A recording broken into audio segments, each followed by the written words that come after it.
يوسف بليلي يغادر صفوف مولودية الجزائر. القلق ينتاب أنصار النادي صائفة 2024، خصوصا وأن اللاعب كان أحد المهندسين في تتويج المولودية بلقب البطولة الوطنية بعد 24 سنة.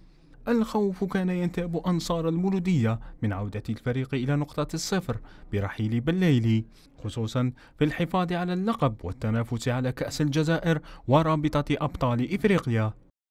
مشوار المولودية هذا الموسم لم يكن مثاليا، لكن كتيبة المدرب المستقيل أمير باتريس بوميل نجحت في تسجيل نتائج جيدة سمحت لها بالتواجد ضمن كوكبة المقدمة في البطولة، قبل أن يتسلم السفينة المدرب التونسي خالد بن يحيى الذي قاد المولودية لبسط سيطرتها محليا رغم الإقصاء من المنافسات الإفريقية.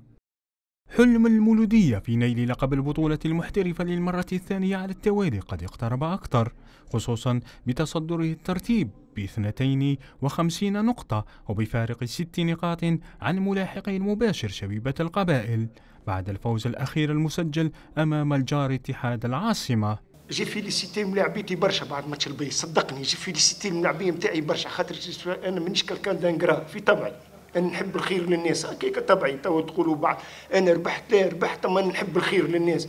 انا ما نجمش انا بعد ماتش البيض ما نقولش ملاعبيتي بارك الله فيكم، صدقني شكرتهم وفرحت بيهم، وواحد سيتي تري دور نعرف مي انا جي كرو. 14 انتصارا، 10 تعادلات وهزيمتان، التسجيل في 34 مناسبة وتلقي 17 هدفا، هي أرقام حصدها رفقاء المدافع أيوب عبد اللاوي الذين أثبتوا جدارتهم بفضل روح المجموعة التي غرسها المدرب بن يحيى في لاعبيه، خصوصا الجدد منهم الذين نالوا تقدير الأنصار على غرار الغني محمد بانكورا.